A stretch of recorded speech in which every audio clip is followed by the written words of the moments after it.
자, 오늘은 우리 요한복음 21장 말씀을 통해서 너는 나를 따르라, 우리 예수님의 제자도에 대한 말씀을 함께 여러분 살펴보기를 원합니다.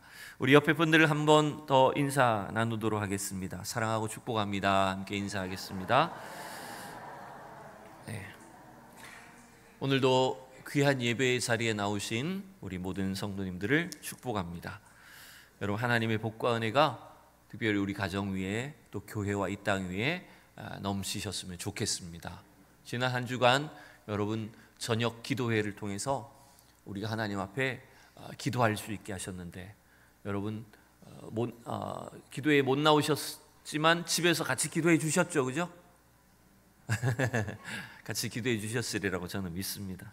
그래서 하나님이 어쩌면 사실 기도는, 신앙생활은 늘 반복적으로 하는 일입니다. 근데 이렇게 집중적으로 기도회를 하고 하나님께 가까이 나아갈 때 우리가 경험하게 되는 것은 뭐냐면 이런 거예요. 내가 뭔가 기도를 해서 이루어졌다라고 하는 결과, 응답보다 더 중요한 것은 기도를 통해서 하나님께 가까이 나아갈 수 있게 하신 것 자체가 감사한 일이더라고요. 또 역설적으로 생각하면요, 기도할 수 있는 우리의 문제와 고난이 있는 것조차 감사한 일이 될 수도 있다는 겁니다. 왜냐하면 고난이 있고 문제가 있고 어려움이 있기 때문에 우리는 하나님을 의지할 수밖에 없고 하나님께 더 가까이 나가게 되니까요.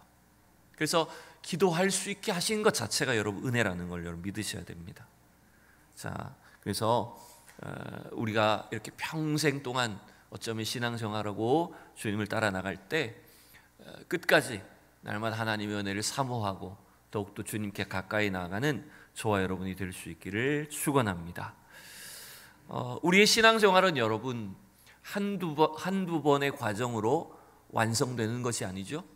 어쩌면 우리는 신앙생활은 평생의 과정, 평생의 싸움으로 주님 앞에 가까이 나아가야 되는 삶이에요. 그래서 어쩌면 바울 사도도 빌립보서 3장에서 이렇게 고백했지요. 우리가 같이 한번 읽어봅시다. 빌립보서 3장 13절과 14절이에요. 시작. 형제들아, 나는 아직 내가 잡은 줄로 여기지 아니하고 오직 한 일, 즉 뒤에 있는 것은 잊어버리고 앞에 있는 것을 잡으려고 표대를 향하여 그리스도 예수 안에서 하나님이 위에서 부르신 부름의 상을 위하여 달려가노라. 아멘.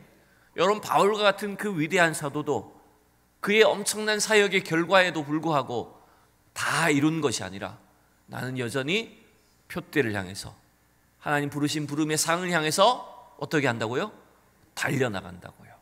여러분, 이게 우리 신앙생활의 과정이 되셔야 되는 것입니다. 여러분의 신앙생활이 평생 예수님을 의지하고 예수님만 믿고 그분을 따라가야 된다는 것을 여러분 알고 계시죠? 근데 여러분, 우리가 이걸 알기는 아는데 내가 점점 더 주님께 가까이 나아가는 것, 주님을 의지하며 사는 것을 조금 경계하는 성향이 있기도 합니다. 이런 말들을 할 때가 있죠. 특별히 교회를 잘 안 다니는 분들은, 또 신앙생활을 잘 해보지 않은 분들은 특별히 우리 가족들이나 자녀들에게 이렇게 말할지 모릅니다. 교회에 너무 빠지면 안 돼. 교회에 너무 빠지면 위험해. 이렇게 생각합니다. 뭔가 이렇게 세상의 뉴스나 이렇게 잘못된 정보들 때문에 그렇게 생각하는 경우가 많죠. 여러분, 혹시나 우리 속에 그런 마음은 없으시겠죠? 내가 너무 신앙에 빠질까 봐 적당히 거리를 두고 신앙생활 하려고 하진 않습니까? 우리가 하나님을 가까이 하고 주님을 의지하는 것이 특별한 사람에게만 해당되는 것이라고 생각할 때가 있지 않습니까? 성경에 나오는 베드로나 사도 바울처럼 그렇게 특별한 부름을 받은 사람만 더 주님께 가까이 나아가고 주님을 따라가는 사람이라고 생각하지 않을까요? 아니면 목사님이나 전도사님이나 선교사님들처럼 전적으로 하나님의 사역에 헌신한 사람만, 그들에게만 해당되는 신앙이라고 생각하진 않으십니까? 여러분, 이걸 가만히 생각해 보세요. 구원은 우리 모든 사람이 받아야 하고 모든 사람에게 하나님이 이루시기를 원하시는 것이죠, 그죠? 그렇다면 우리가 예수 그리스도를 믿음으로 따라가고 오늘 본문에 제가 전하려는 주제처럼 예수 그리스도의 제자가 되는 것 또한 특별한 부류의 사람에게만 해당되는 것이 아니라는 것입니다. 모든 사람을 주님은 제자로 부르셨고, 제자로서 우리는 주님을 따라가야 되고 주님을 의지하는 삶을 살아야 된다는 것입니다. 여러분, 기도도 마찬가지입니다. 기도도 내가 기도의 제목이 있고 나에게 필요한 것이 있을 때만 기도라고 생각한다면 그건 착각이죠. 여러분, 우리는 날마다 주님 앞에 예배로, 기도로 주님 앞에 가까이 나아가야 되는 삶이라는 거예요. 따라서 우리 모두가 예수 그리스도의 제자로 부름을 받았고 예수님을 따라가는 사람들이라는 것도, 여러분, 이건 너무 당연한 일이라는 거예요.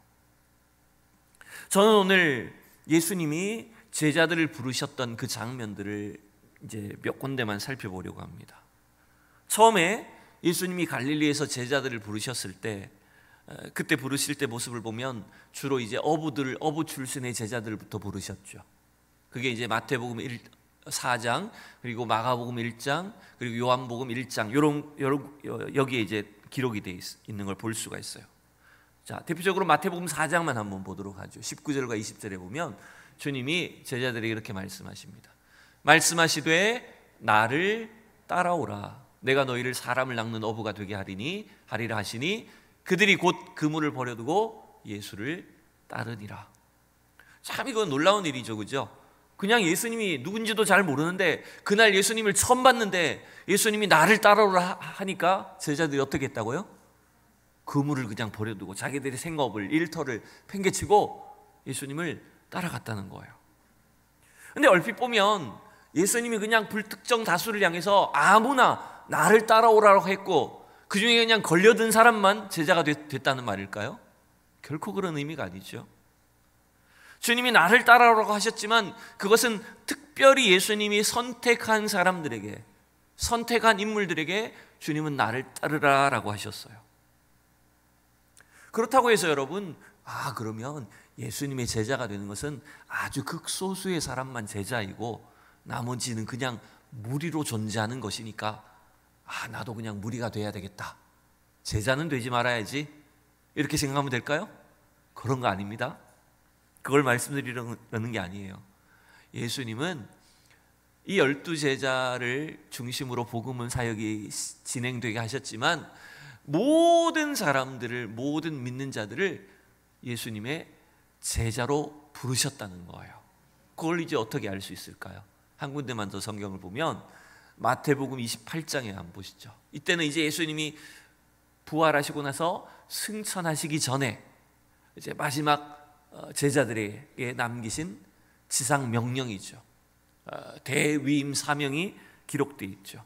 자, 16절부터 한번 자세히 보도록 하죠. 16절, 17절 시작. 11제자가 갈릴리에 가서 예수께서 지시하신 산에 이르러 예수를 배웁고 경배하나 아직도 의심하는 사람들이 있더라. 여러분, 요 구절 한번 주목해 보세요. 지금 부활하신 예수님도 만났고 이제 예수님은 승천하시기 직전인데 여전히 제자들 중에, 그 11제자 중에 어떤 제자도 있었다고요? 네, 여전히 의심하는 제자도 있었대요. 진짜 예수님 부활하신 분이 맞나? 너무나 믿기지 않았던가 보죠. 그런데 여러분 가만히 보세요. 이렇게 예수님의 부활을 여전히 의심하고 있는, 예수님의 말씀을 여전히 잘 믿지 못하던 그 제자들조차도 예수님이 뭘 명령하셨습니까? 뭘 맡기셨어요? 복음의 사명을 맡기셨잖아요. 그죠? 이 말은 우리의 상태와 우리의 믿음의 수준과 상관이 없이 예수님은 우리 모두에게 제자의 직분과 제자의 사명을 주셨다는 거예요. 자, 그 다음에 보세요. 18절, 19절을 보시면 이제 너무나 유명한 구절이 나오죠. 예수께서 나와 말씀하여 이르시되 하늘과 땅의 모든 권세를 내게 주셨으니, 여러분 19절 20절 읽으세요. 시작. 그러므로 너희는 가서 모든 민족을 제자로 삼아 아버지와 아들과 성령의 이름으로 세례를 베풀고 내가 너희에게 분부한 모든 것을 가르쳐 지키게 하라. 볼지어다 내가 세상 끝날까지 너희와 항상 함께 있으리라 하시니라. 여러분, 앞에서 심지어 예수님의 부활을 여전히 믿지 못하고 의심하던 자조차, 그런 제자들조차 예수님은 제자로 불러주셨고 그 부족한 제자들에게 뭘 맡기셨어요? 너희는 가서 모든 민족을 뭘 삼으라고요? 제자로 삼으라는 거죠.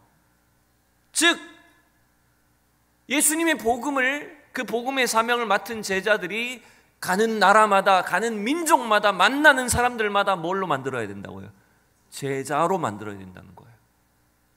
자기들 스스로가 제자로 살아야 하고, 예수님의 복음을 증거해서 예수님의 복음을 전하는 그 모든 나라마다, 모든 민족, 족속마다 예수 그리스도의 제자 삼는 사역을 해야 된다는 거예요. 그게 제자들에게 맡기신 대위임 사명이었다는 거예요.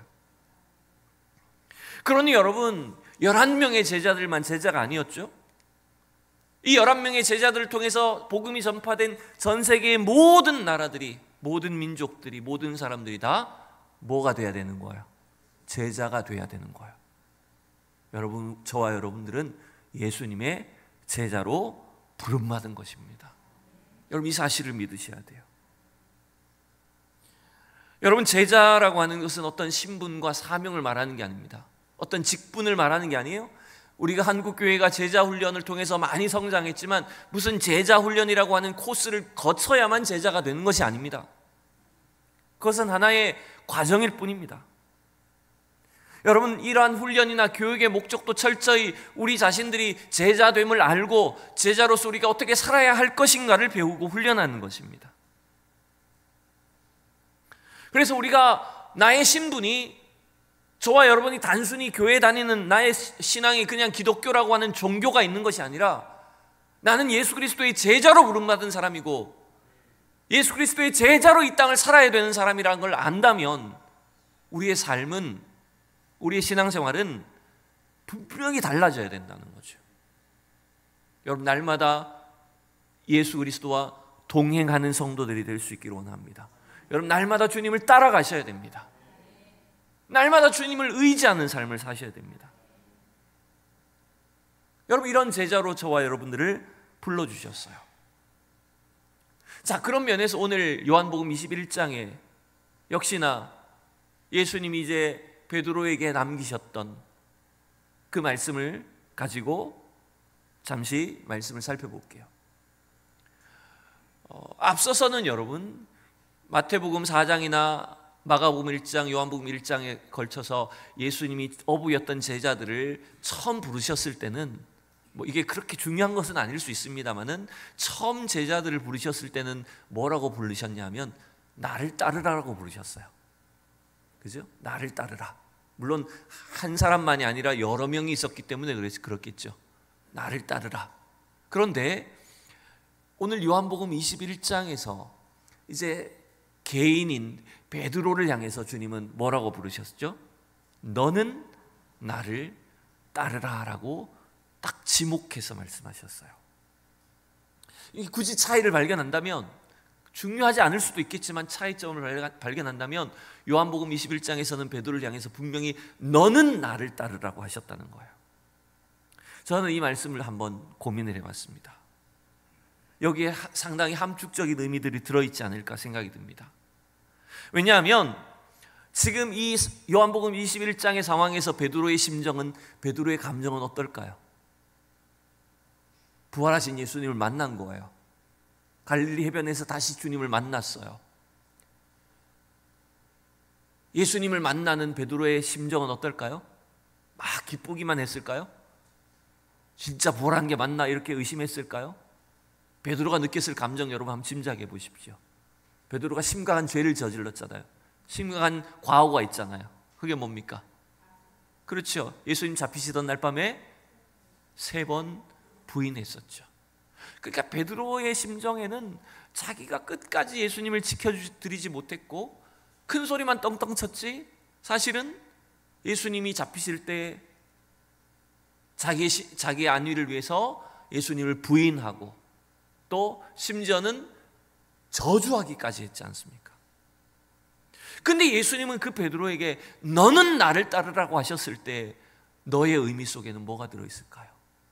예수님은 그렇게 무너지고 실패하고 연약한 인생이지만 그 베드로가 주님을 따르기를 원하신다는 것입니다.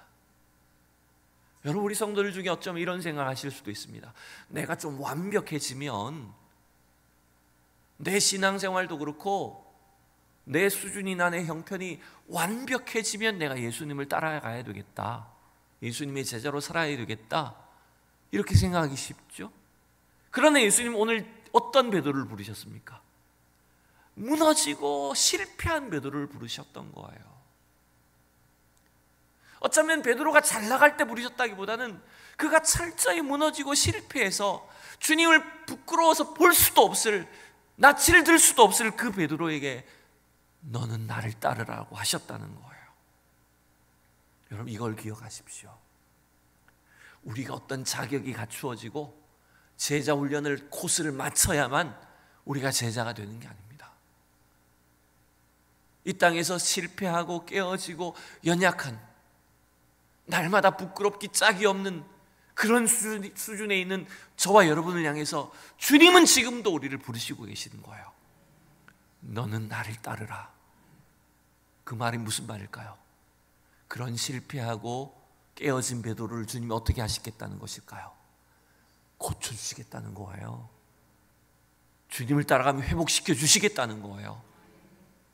그 주님의 약속이, 은혜가 숨어 있는 것입니다. 그래서 여러분, 저와 여러분들이 가지고 있는 인생의 상처, 연약함, 문제, 우리 모두에게 다 있습니다. 그러나 여러분, 그것들을 가지고 얼마든지 주님을 따라가는 우리 성도들이 될 수 있기를 축복합니다. 그러면 예수 그리스도의 십자가 보혈의 능력이, 그 보혈과 그 사랑이 우리의 모든 연약한 것들을, 죄를, 상처를 고쳐주실 것이고 회복시켜 주실 것입니다. 그래서 주님의 제자로 살아갈 수 있는 능력도 주시는 줄로 믿습니다. 그러기에 여러분, 지금 주님을 따라가셔야 됩니다. 지금 여러분이 계신 그 자리에서 너는 나를 따르라고 부르시는 주님 앞에 순종하여 예수 그리스도의 제자로 따라가셔야 된다는 겁니다. 저는 오늘 이 말씀, 너는 나를 따르라는 이 말씀 속에 참 그런 함축적인 의미가 들어있지 않는가를 생각했어요. 또한 베드로에게 너는 나를 따르라고 하실 때 이런 의미도 있는 것 같습니다. 두 번째는 뭐냐면, 다른 사람이 어떻든지 지금 형편과 상황이 관계없이 우리는 예수님을 따라가야 된다는 거예요. 너는 나를 따르라고 할 때 이 의미가 들어있는 겁니다. 다른 사람은 어떻든지, 우리의 형편과 상황이 어떻든지 아무 관계없이 우리를 부르시는 주님을 따라가야 된다는 거예요. 자, 여러분, 오늘 제가 자막을 몇 절을 띄웠는지 정확히 기억이 안 납니다만은 넘겨보면 몇 절이 나옵니까? 22절이 나오죠. 한번 봅시다. 오늘 본문 말씀이죠. 예수께서 이르시되 내가 올 때까지 그를 머물게 하고자 할지라도 너에게 무슨 상관이냐? 너는 나를 따르라 하시더라. 자, 여러분, 지금 22절에 보면 베드로를 향해서는 너는 나를 따르라고 하시면서 그 앞에 무슨 내용이 들어있어요? 내가 그 사람을 어떻게 하든지, 그 사람이 얼마나 살든지 너 그거 신경 쓰지 마. 그냥 너는 나를 따르라고 한 거예요. 지금 여기에는 사실 21절에 베드로의 질문이 들어있죠.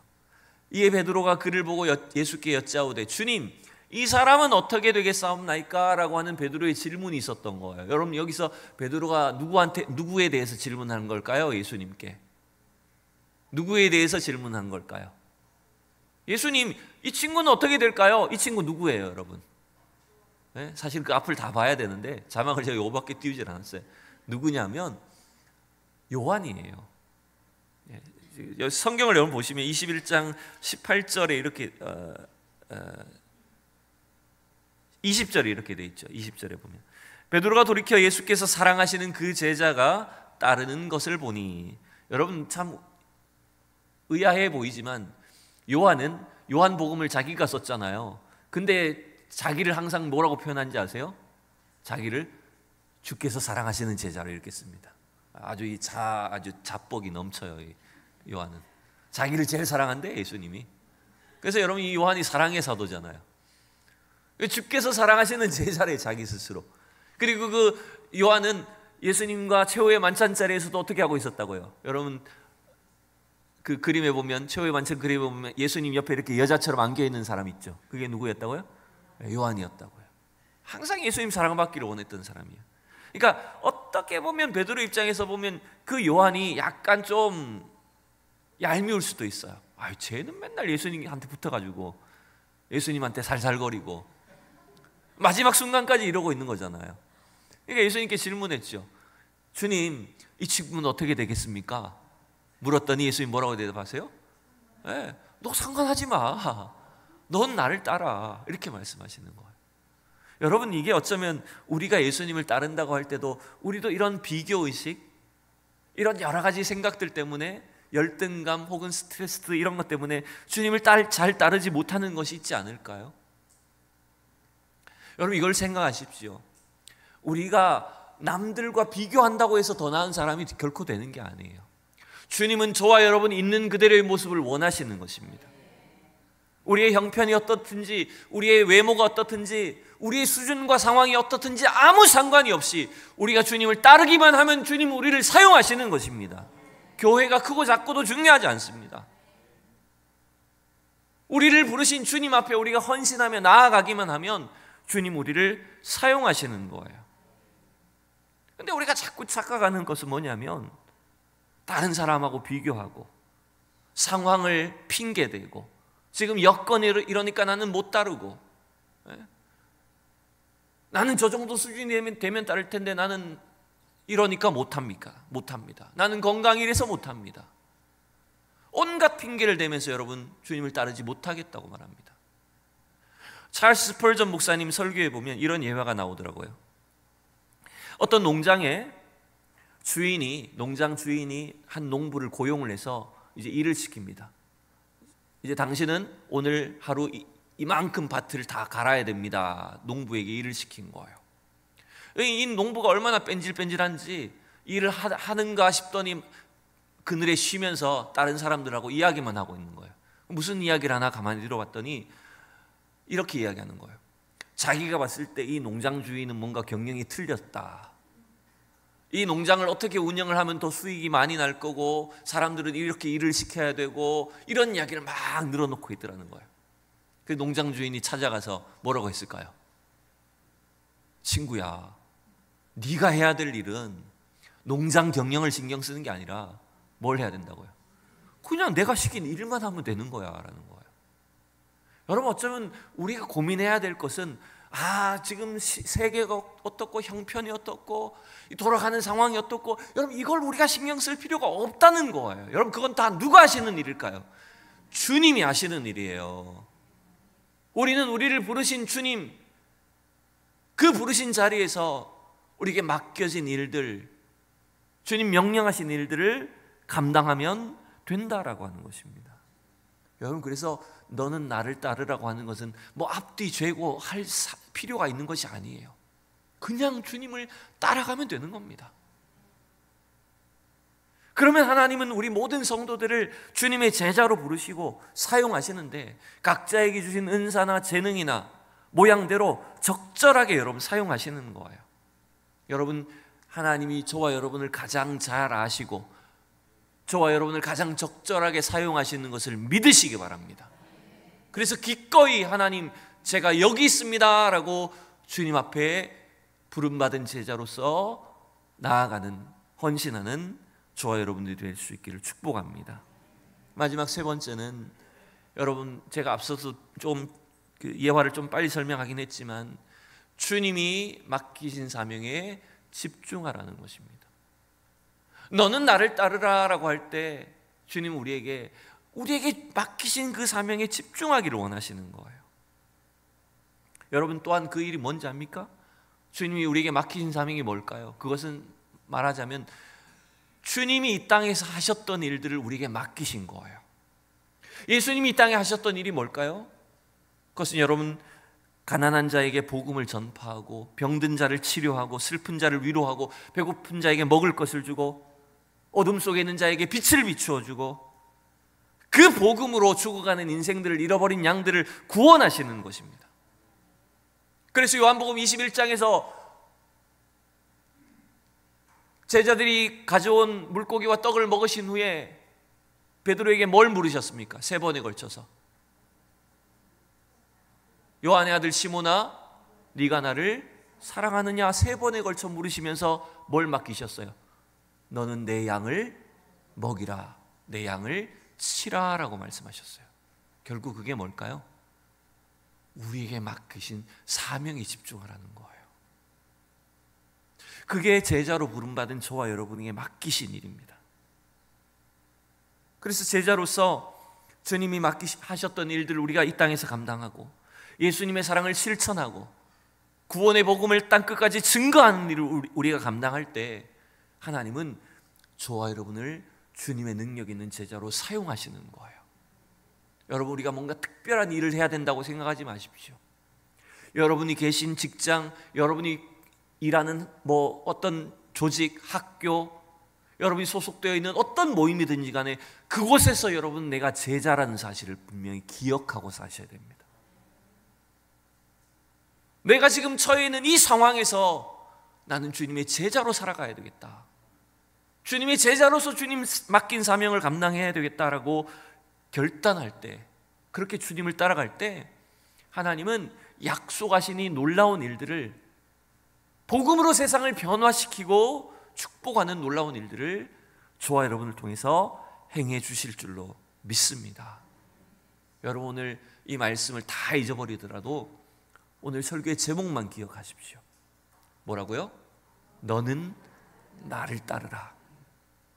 주님은 오늘도 저와 여러분 한 사람 한 사람을 부르고 계십니다. 주님이 여러분 자신을 제자로 부르셨음을 믿으시기 바랍니다. 우리의 연약함과 우리의 문제와 상처와 어려움까지도 주님은 다 아십니다. 그 있는 모습 그대로 주님께 나아오기를 원하십니다. 그러면 주님이 얼마든지 저와 여러분들을 주님의 일꾼으로, 제자로 사용하시고 우리를 통해서 역사해 주실 거예요. 자, 조금 유치하지만 마지막에 이렇게 한번 외쳐봅시다. 좀 유치해요. 그렇지만 오늘 주님이 베드로를 향해서 너는 나를 따르라 라고 하셨잖아요. 그러니 우리는 예수님이 우리에게 말씀하신다고 생각하고 너에다가 너 누구는 나를 따르라, 여러분의 이름을 넣으십시오. 여러분의 이름을 동그라미에다 넣으십시오. 주님이 나에게 말씀하시는 거예요. 자, 우리 자신에게 한번 외쳐봅시다. 제가 마음에 들 때까지 시킬 거예요. 자, 동그라미에다 여러분 이름을 3글자를 딱 넣으셔서 너 누구는 나를 따르라. 우리 이웅구 집사님, 최종 집사님 나가기 전에 꼭 하겠습니다. 자, 나가기 전에 시작. 너 권기우는 나를 따르라. 한 번 더. 너 권기우는 나를 따르라. 여러분, 주님이 여러분을 부르신 줄로 믿으시기 바랍니다. 그래서 나는 이제 주님의 제자로 남은 생애를 살고 그 제자의 삶을 기꺼이 감당하겠다고 결단하는 우리 모두가 되기를 축복합니다.